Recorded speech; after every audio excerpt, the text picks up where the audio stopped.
ትልቅ ችግር ውስጥ ነው ያለሁት። ማለትም እኔ ስለ ዲኔ በጣም በሰማው ወይንም ባወቅኩ ቁጥር በጣም እየተጨናነኩ ነው። በጣም ይወሰውሰኛል። ለምሳሌ የዲን መሰረት የሆኑ ነገሮች ላይ ጭንቅላቴ ላይ ጥርጣሬ ይፈጥርብኛል። በማንኛውም ወንጀል ላይ ከፍረሃል ወይንም አሻርከሃል ብሎ ይወሰውሰኛል። ሐራምን ሐላል ብለሃል፣ ሐላልን ሐራም ብለሃል ብሎ በጣም ያስቸግረኛል። ከዛም ካፍር ሆነሃል እያለኝ በጣም ተቸግሬያለሁ። ምን ይሻላል የሚል ጥያቄ ነው። እህቴ አላህ ከዓርሽ በላይ መሆኑን አትቀበልም። እኔ ሳስረዳት አላህ ዓርሽን ከመፍጠሩ በፊት የት ነበረ ትለኛለች። ደግሞም ዓሊ ብን አቢ ጣልብ አላህ ዓርሽን የፈጠረው ቤት አድርጎ ሊይዘው አይደለም ይላሉ፣ ቢያብራሩልኝ የሚል ጥያቄ ነው። ሌላኛው ጥያቄ የማህፀን ህመም አለብኝ፣ እየታከምኩ ነው። ሐይድ ሲመጣ ወደ 15 ቀን ይቆይ ነበረ። ነገር ግን ከሁለት ወር ወደዚህ ምልክት ብቻ ያሳይና ይጠፋል። ከሰሞኑ ደግሞ በቀን አንድ ጊዜ ብቻ ደም ይፈሰኛል። መልኩም ሽታውም የሐይድ ደም ነው። መለየት አይቻልም። እኔም ውዱእ እያደረግኩ እሰግዳለሁ። አንድ ቀን ሐይድ ከሆነ ብዬ ትንሽ በዛ ሲል ዙሁር ሶላት አለፈብኝ። ከዐሱር ጋር ሰገድኩኝ። ምን ማድረግ ነው ያለብኝ? በጣም ነው ያሳሰበኝ የሚል ጥያቄ ነው። በሶላት ውስጥ ሆነን ከማሰላመታችን በፊት በስጁድ ላይ ባለሁበት ሰዓት የረሱልን ዱዓ ካልሐፈዝኩ በቋንቋዬ ዱዓ ማድረግ ይቻላል ወይስ አይቻልም? እንዲሁም ሶላት ካሰላመትኩ በኋላ ሁልጊዜ እጅ ያነሱ ዱዓ ማድረግ እንዴት ይታያል የሚል ጥያቄ ነው። اغتنم رحمك الله حياتك النفيسة واحتفظ بأوقاتك العزيزة. السلام عليكم ورحمة الله وبركاته. الحمد لله رب العالمين حمدا كثيرا طيبا مباركا فيه كما يحب ربنا ويرضى، والصلاة والسلام على نبينا محمد وعلى آله وأصحابه ومن اهتدى بهداه واتبع سنته إلى يوم الدين. اللهم لا علم لنا إلا ما علمتنا إنك أنت العليم الحكيم. يا معلم آدم وإبراهيم علمنا، ويا مفهم سليمان فهمنا، ونعوذ بك اللهم أن أقول ما ليس لي به علم فأضل وأضل. ثم ما بعد ክፍል 104 ከተማሪዎች ለሚመጡ ጥያቄዎች መልስ የምንሰጥበት የዛዱል መዓድ ፈታዋ ነው። ዛሬ ከምናያቸው ጥያቄዎች የመጀመሪያው አንድ ሰው ያለበት አካባቢ ኩፋሮች ይበዛሉ እና የቻለውን ይጥራል፣ ግን ኢማኑን እንዳያጣ ይጨነቃል። ወስዋስ ነገር አለበት። በተለይ ለመሐፈዝ ወይም ለሙራጃዓ ወይም ጥሩ ነገር ሊያደርግ ሲቀመጥ የሆነ ነገር ይመጣበታል እና ምን እንዲያደርግ ትመክሩናላችሁ የሚል ጥያቄ ሲሆን፣ ሌላ ከዚህ የተቀራራቢ በሆነ ጥያቄም አንድ ትልቅ ችግር ውስጥ ነው ያለሁት። ማለትም እኔ ስለ ዲኔ በጣም በሰማው ወይንም ባወቅኩ ቁጥር በጣም እየተጨናነኩ ነው። በጣም ይወሰውሰኛል። ለምሳሌ የዲን መሰረት የሆኑ ነገሮች ላይ ጭንቅላቴ ላይ ጥርጣሬ ይፈጥርብኛል። በማንኛውም ወንጀል ላይ ከፍረሃል ወይንም አሻርከሃል ብሎ ይወሰውሰኛል። ሐራምን ሐላል ብለሃል፣ ሐላልን ሐራም ብለሃል ብሎ በጣም ያስቸግረኛል። ከዛም ካፍር ሆነሃል እያለኝ በጣም ተቸግሬያለሁ። ምን ይሻላል የሚል ጥያቄ ነው። የሰው ልጅ ዱንያ ላይ እስካለ ድረስ የተለያዩ የጂሃድ የትግል አይነቶች ይገጥሙታል። ከነፍስያው ጋር መታገል፣ ከሸይጣን ጋር መታገል፣ ዲኑ ላይ ጠንካራ እንዳይሆን ከሚፈታተኑት የተለያዩ ነገሮች ጋር ትግል መግጠም ያለ ነው። የሰው ልጅ ለዲኑ ብሎ በደከመና ችግሮችን በተቋቋመ ቁጥር አላህ ዘንድ ተባረከ ወተዓላ አጅሩ እጥፍ ድርብ ይሆናል። ቁርአን ላይ አላህ ተባረከ ወተዓላ እነዚያ ዑዝር ሳይኖራቸው ጂሃድን ትተው የተቀመጡና በገንዘባቸው በህይወታቸው ጂሃድ ያደረጉ አላህ ዘንድ እኩል አይደሉም። ለዲናቸው ሲሉ በሚችሉት ሁሉ ጂሃድ ያደረጉ ምንዳቸው ደረጃቸው አላህ ዘንድ ከፍ ያለና የላቀ ነው ብለዋል። አንድ ሰው አምኛለሁ ብሎ ብቻ ሳይፈተን መኖር ይፈልጋል እንዴ? ካሁን ቀደም ያለፉ አማኞችም ተፈትነዋል ብለዋል አላህ ተባረከ ወተዓላ። ስለዚህ ዲኑ ላይ ጠንከር ለማለት የሚፈልግ ሰው በተለያየ መልኩ ይፈተናል። ውስጣዊም ይሁን ውጫዊ ሁሉንም አይነት ፈተናዎችን በትዕግስት ሊያሳልፍ ሊቋቋም ይገባዋል። ከዙሪያው ዲን ላይ ለመጽናት የሚያግዝ አየር በሌለበት አካባቢ ላይ ብቻውን ነፍሱን የሚታገል ሰው ኢማንና ዲን ባላቸው ሰዎች እንደተከበበ ሰው አይሆንም አላህ ዘንድ። ወደ አኺር ዘመን በተጠጋን ቁጥር ከዲን የሚያርቁ የሚፈታተኑ ነገሮች ስለሚበዙ ለዲን የሚያግዙ ሰዎች ስለሚቀንሱ ይሄን ተቋቁሞ ዲን ላይ መጽናት ትልቅ አጅርን ያስገኛልና በያሉበት ዲን ላይ መጽናትና መታገስ ያስፈልጋል። ወስዋሱን በተመለከተ አላህ ተባረከ ወተዓላ የሰው ልጆችን በተናገሩት ወይም ባደረጉት ነገር እንጂ አይጠይቅም አይቀጣም። ነቢያችን አለይሂ ሰላቱ ወሰላም አላህ ለኡመቴ ረስተው ተገደው ያደረጉትን ነገርና ነፍሳቸው ውስጥ የሚመላለሱ ነገሮችን አላህ ይቅር ብሎልኛል፣ ኡመቴን ይቅር ብሏል ብለዋል። ስለዚህ ነፍሳችን ውስጥ የተለያዩ ሐሳቦች ቢፈጠሩ እንኳ እስካልተናገርነው ወይም እስካልተገበርነው ድረስ አላህ ዘንድ ተባረከ ወተዓላ አያስቀጣም አያስጠይቅም። እንዲህ አይነቱ ወስዋስ ትልቅ ከሸይጣን ጋር የምንገጥመው የጂሃድ አይነት ነው። ዚክር ማብዛት፣ አዑዙ ቢላሂ ሚነ ሸይጣን ረጂም ማለት ማብዛት፣ ቁል ሁወ አላሁ አሐድን፣ አያተል ኩርሲን መቅራት ነው። ሸይጣን የሚወሰውሰው በመሰረቱ ዲኑ ላይ ጠንካራ የሆነን ሰው ነው። ከዲኑ የራቀና ደካማ የሆነን ሰው ሸይጣን በቁጥጥሩ ስር ስላደረገው ለሱ አይደክምም። ቀን ከሌሊት የሚለፋው የሚጥረው የተለያዩ አይነት ወስዋሶች ውስጡ ላይ እንዲፈጠሩ የሚያደርገው ዲን ያለውን ሰው ነው። ለዚህም ነው ነቢያችን ሰለላሁ ዐለይሂ ወሰለም ሱሐቦች እንዲህ አይነት ስሜት እንደሚሰማቸው ሲነግሯቸው አልሐምዱሊላሂ አለዚ ረደ ከይደሁ ኢለል ወስወሳ ያሉት። ሸይጣን ወደ አንዳችን መጥቶ እንዲህ ይለናል፣ ይሄን ማን ፈጠረው አላህንስ ማን ፈጠረው ይለናል። እንደው አንዳንድ ውስጣችን የሚሰሙን ስሜቶች አሉ፣ እነሱን መናገር በጣም ይከብደናል ባሏቸው ጊዜ ሸይጣን እናንተን ከመጎትጎት ውጪ ሌላ ነገር ማድረግ እንዳይችል ያደረገው አላህ ይመስገን ብላ አላከፈራችሁም። ከአላህ ውጪ ላለ አካል እንድትሰግዱ እንድታርዱ ማድረግ አልቻለም። ይበዛ የመጣ መወስወስ ብቻ ነው የቻለው፣ የመሸነፉ ምልክት ነው ብለዋል። በአንዳንድ ዘገባዎች እንዲህ አይነቱን ስሜት አገኛችሁት እንዴ? ይሄማ ግልጽ የሆነ ኢማን እኮ ነው ብለዋል። ይሄን ነገር መጥላቱ አለመውደዱ የኢማን ምልክት ነው። ከእናታችን አይሻ በተዘገበ ሐዲስም ሸይጣን አንዳችሁ ጋር የመጣ ሰማይን ማን ፈጠረ ምድርን ማን ፈጠረ እያለ ይጠይቃችኋል። አላህ ስትሉት አላህንስ ማን ፈጠረው ይላችኋል። እንዲህ አይነቱ ስሜት ሲሰማችሁ በአላህ አምኛለሁ በረሱል አምኛለሁ በሉ፣ አመንቱ ቢላሂ ወረሱሊሂ በሉ ብላ። አንዳንድ ዘገባዎች ላይ እንዲህ አይነቱን ሐሳብ ከማሰብ ታቀቡ ብለዋል።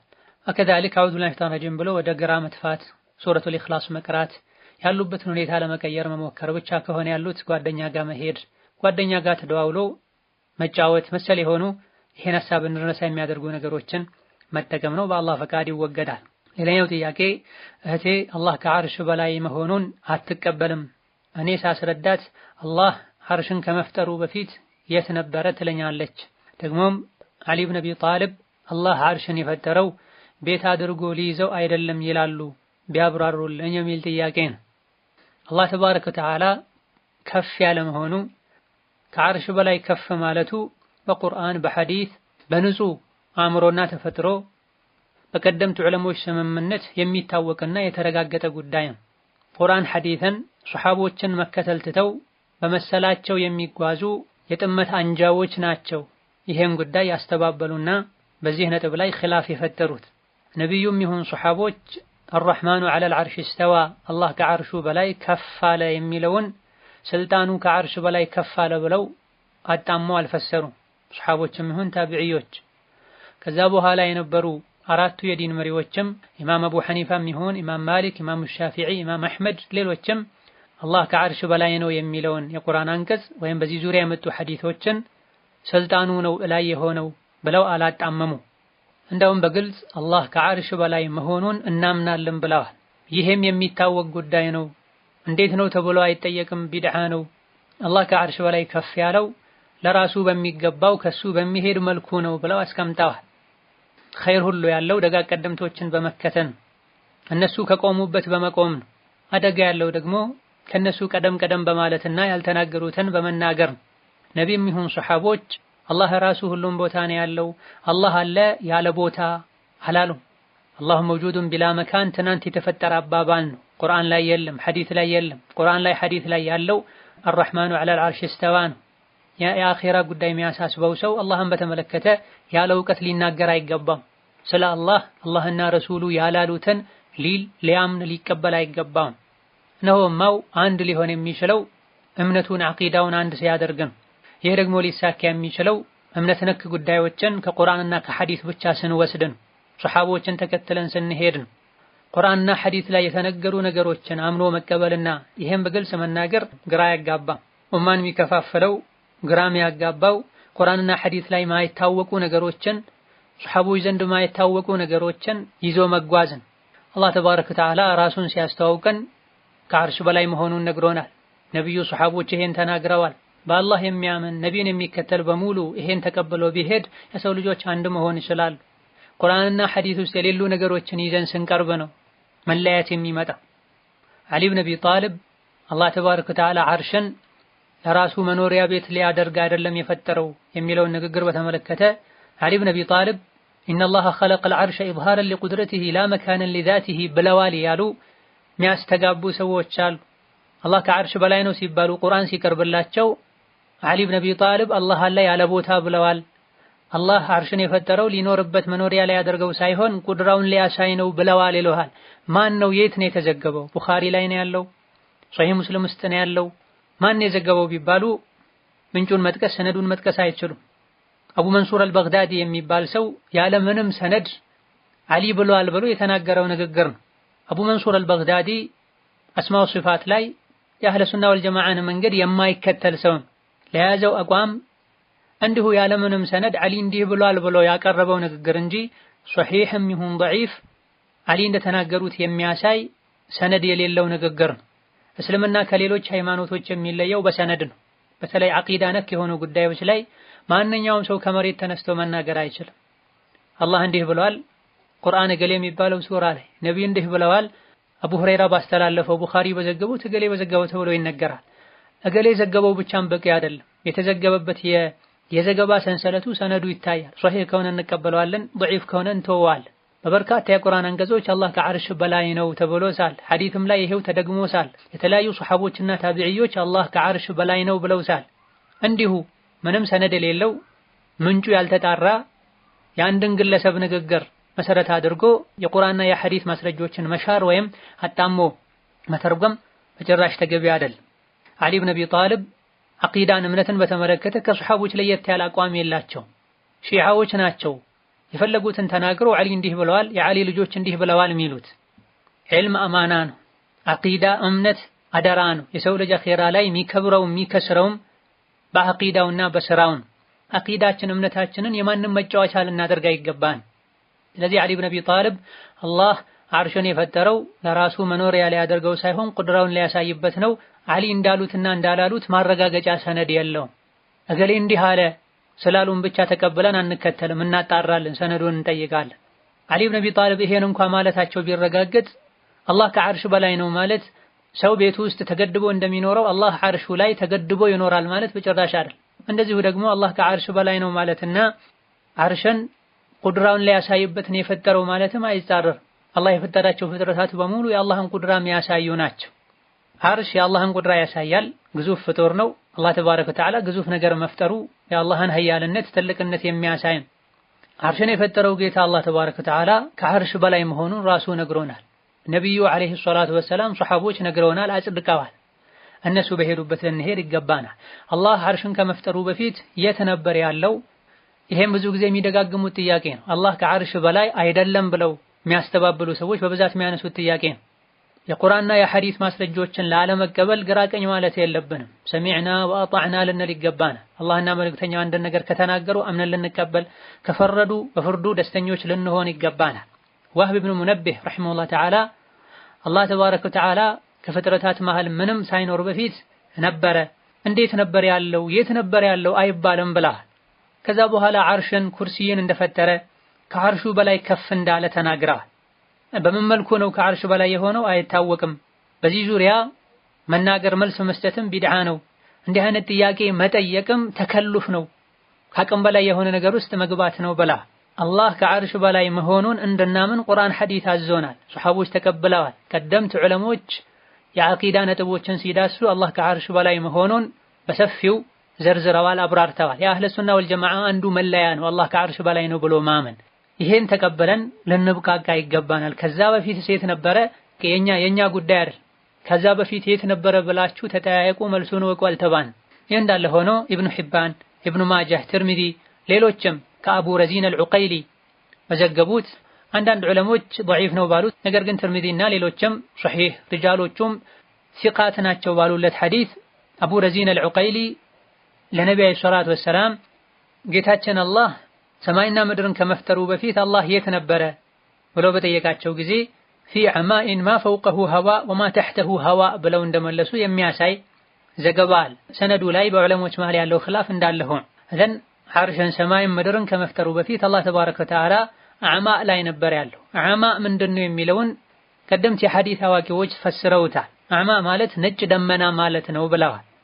አላህ የነገረን ረሱሉ የነገሩን ሊበቃን ይገባል። ብዙ ጊዜ ይህን ጥያቄ የሚያነሱት አላህ ከዐርሽ በላይ ነው ብለን እና ምን ዘንድ ዐርሽ መኽሉቅ ነው ፍጡር ነው፣ ዐርሽ ከመፈጠሩ በፊትስ አላህ የት ነበረ ታዲያ በሚል አገባብ ነው የሚጠይቁት። ነብዩ ከተላኩ በኋላ ቁርአን ከወረደ በኋላ ስለተነገረን ነገር ብቻ ነው ማሰብ መጨነቅ ያለበት። ይህ በየጊዜው ተነስተው ውዝግብ የሚፈጥር ጉዳይ ሊሆን አይገባም።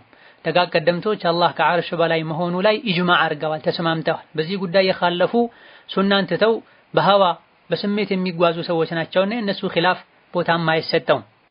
ሌላኛው ጥያቄ የማህፀን ህመም አለብኝ፣ እየታከምኩ ነው። ሐይድ ሲመጣ ወደ 15 ቀን ይቆይ ነበረ። ነገር ግን ከሁለት ወር ወደዚህ ምልክት ብቻ ያሳይና ይጠፋል። ከሰሞኑ ደግሞ በቀን አንድ ጊዜ ብቻ ደም ይፈሰኛል። መልኩም ሽታውም የሐይድ ደም ነው።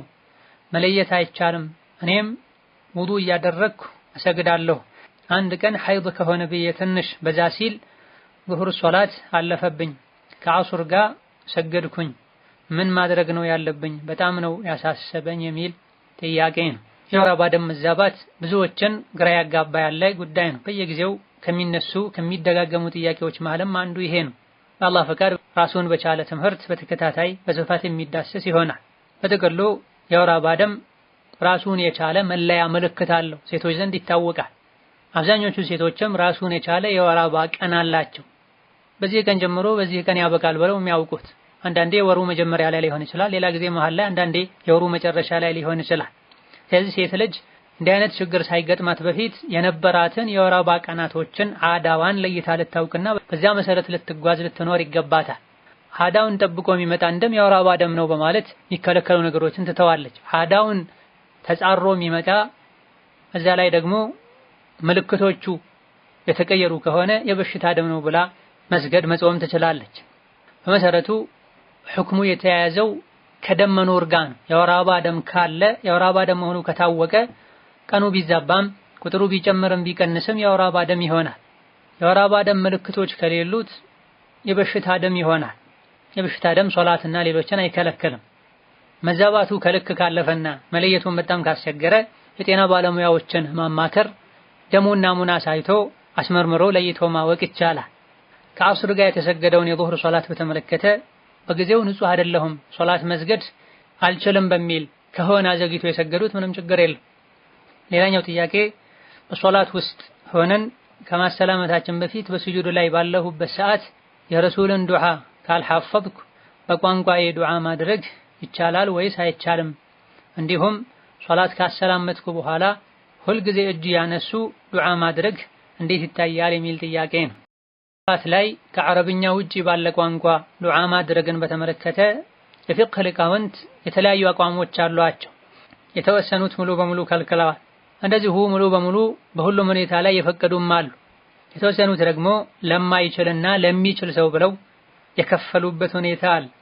ቁርአን ወይም ሐዲስ ላይ አድርጉ የሚልም ይሁን አታድርጉ የሚል የለም። በመሰረቱ ይሄን የምንለው የሶላት ግዴታ መሰረት ከሚባሉ የሶላት ክፍሎች ውጪ ነው።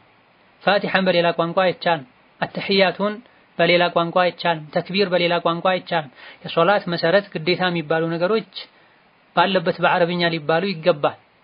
ከዛ ውጪ ያሉ ተጨማሪ የሚባሉ ተጨማሪ ዱዓዎችን አረብኛ ለማይችል ሰው ከአረብኛ ውጪ በራሱ ቋንቋ ቢያደርግ ራጂሑ ይቻላል፣ ምንም ችግር የለውም የሚለውን።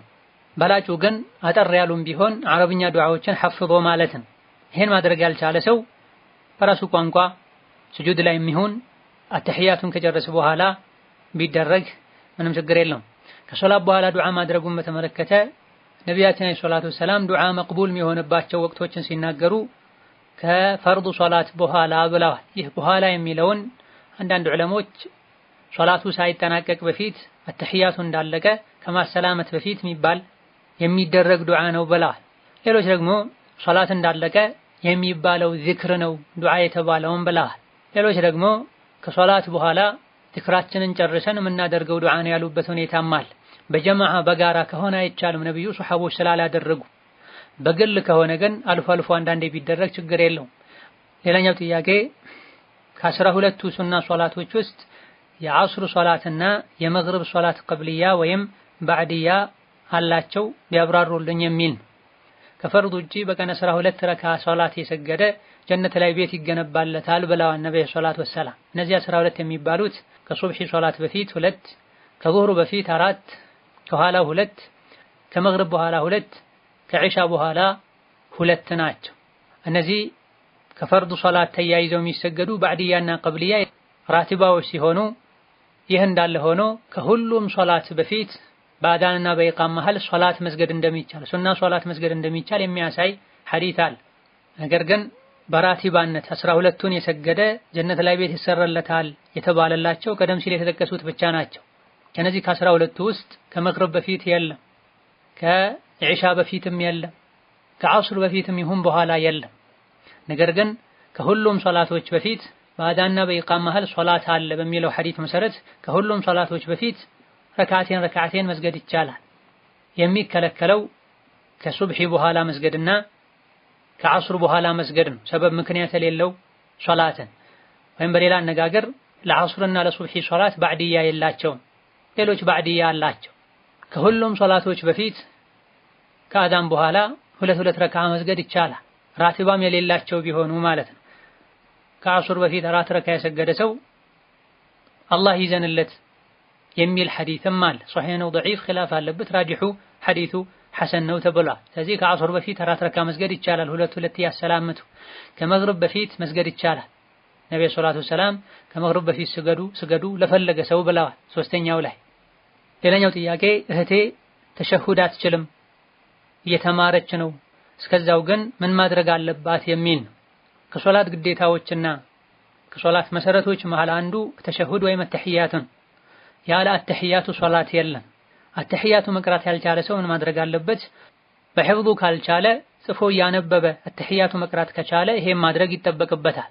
በሕፍዙም ይሁን ጽፎ እያየ የተጻፈን እያነበበ መስገድ ካልቻለ አተህያቱ መቅራት የሚቻልበትን ያክል ጊዜ ቁጭ ብሎ ማሳለፍ አለበት ተብሏል። ሙሉን ከሆነ የማይችለው የሚችለውን ያክል መቅራት ይችላል። ግማሹን ሩቡን ከቻለ ያን ይቀራል፣ የተቀረውን ቁጭ ብሎ ያሳልፋል። በርካታ ዑለሞች በደሉን መጠቀም ይችላል ብለዋል። ፋቲሓ መቅራት ያልቻለ ሰው ሱብሃንአላህ ወልሐምዱሊላህ ወላ ኢላሃ ኢለላህ ኢላ አኺሪህ እንደሚለው አተህያቱን መቅራት ያልቻለም ሰው ምትኩን ማለት ይችላል ብለዋል። ምትኩ ምንድነው? ዚክር ነው። አላህን ማስታወስ፣ አላህን ማወደስ፣ አላህን ማጥራት ነው። ይሄን የምንለው መሐፈዝ መማር እስኪችል ድረስ መሐፈዝ መማር እየቻለ በቸልተኝነት ከሆነ ይሄን የሚያደርገው ለሚችል ሰው ያለ አተህያቱ ሶላት የለም። ሌላኛው ጥያቄ ወንድ ልጅ ሐራም ላይ መውደቅን ፈርቶ ትዳር መያዝን ቢፈልግና ነገር ግን ወላጆቹ በድህነት ላይ ሆነው የሱን ድጋፍ ቢፈልጉ እሱ ደግሞ የወር ደመወዝተኛ ሆኖ አቅም ከሌለው በአንድነት ትዳሩንም ወላጆቹንም መኻደም ካልቻለ የቱን ነው ማስቀደም ያለበት? ወላጆቹን መኻደም ወይስ ማግባት የሚል? ወላጆችን መኻደምና መንከባከብ ትልቅ ዒባዳ ነው። ራስን ከፊትና መጠበቅና ማዳንም ትልቅ ግዴታና ዋጅብ ነው። ዝሙትን ለነፍሱ የሚፈራ ሰው ማግባት ይወጅብበታል፣ ግዴታ ይሆንበታል፣ ማስተዳደር የሚችልበት አቅም እስካለው ድረስ። እዚህ ጋር ሁለት ግዴታዎች ከተጋጩበት የቱን ነው ማስቀደም ያለበት? በመሰረቱ ሁለቱንም ለማጣጣም መጣር ነው ያለበት። በመሰረቱ ይሄን ማድረግም የሚቻል ነው፣ ቀላል ነው ካመቻቹ ካሰቡበት። ጥያቄው ላይ እንደ እንቅፋት የቀረበው የአቅም ማነስ። የሰው ልጆች በመስራታቸው ብቻ አይደለም የሚረዘቁት፣ ለሰበቡ ነው። መስራቱ ደሞዝ መቀበሉ ሰበብ ነው። የሚረዝቀው ያገኙትን በረካ የሚያደርገው አላህ ነው። ትዳር የርዝቅን በር ከሚከፍቱ ነገሮች መሃል አንዱ ነው። ሴቷ ቤቷ ሆና አላህ ይረዝቃት እንደነበረው ወደ ባሏ ቤት ስትመጣም ርዝቋ ተከትሏት ይመጣል። አላህ ተባረከ ወተዓላ ካላሰቡት አቅጣጫ ይረዝቃቸዋል። ስለዚህ ይሄን አምኖ በመቀበል ወላጆቹንም አላህ እንዲያገራለት ዱዓ በመጠየቅ የትዳር አጋር ሲመርጥም ወላጆቹን የምትንከባከብ ወላጆቹን ለመኻደም የምታግዘው አብረው ተባብረው ትዳራቸውን መምራት እንዲችል የምታደርገውን ሴት መርጦ ማግባቱ የተሻለ ነው። እጅግ በጣም በርካታ አቅማቸው ዝቅተኛ የሆነ ትዳር ይዘው ወላጆቻቸውንም ጭምር የሚኻድሙ አሉ። የግድ በዚህ መልኩ ነው ትዳር መመስረት የምፈልገው ተብሎ አንድ አማራጭ ብቻ እንዳለ አድርጎ አጥቦ ማየት ተገቢ አይደል። ሌላኛው ጥያቄ አንዲት ሴት አረብ ሀገር ሆና ኒካህ አሰረች። እሱ ሀገር ነው ያለው። ምንም ግንኙነት ሳይኖራቸው በኒካህ ብቻ ስለተሳሰሩ የሱ ሐቅ ወይም የመርዳት ግዴታ አለባት። ከተቸገረ በሐቁ ትጠየቃለች በአካል እስካልተገናኙ ድረስ የሚል ልክ ኒካህ እንደታሰረ የሱ ሚስት ትሆናለች። ኒካህ ካሰሩበት ጊዜ ጀምሮ አስቀድመው ያስቀመጡት ገደብ እስከሌለ ድረስ ነይ ብሎ መጥራት፣ እንዲህ አይነት ስራ ስሪ፣ ይሄን አትስሪ ብሎ መጠየቅ መብት አለው በሸሪዓ። የሷ ወጪ እሱ ላይ ግዴታ የሚሆንበት ኒካህ አስሮ ቤቱ ካስገባት በኋላ ነው። የሱን ወጪ በተመለከተ ግን ኒካህ አስረው ተለያይተው ቢኖሩም አብረው ቢኖሩም የባሏን ወጪ የመሸፈን ግዴታ የለባትም። እንዲሁ በበጎ ፈቃደኝነት በትብብር መልኩ በኢህሳን በትረዳው በታገዘው በሰጠው መልካም። በተረፈ ሚስት ለባሏ ወጪ የመላክ የሚያስፈልጉት ነገሮችን የማድረግ ግዴታ የለባትም። እሱ ነው ሀብት እንኳን ቢኖራት ወጪዋን የመሸፈን ግዴታ ያለበት።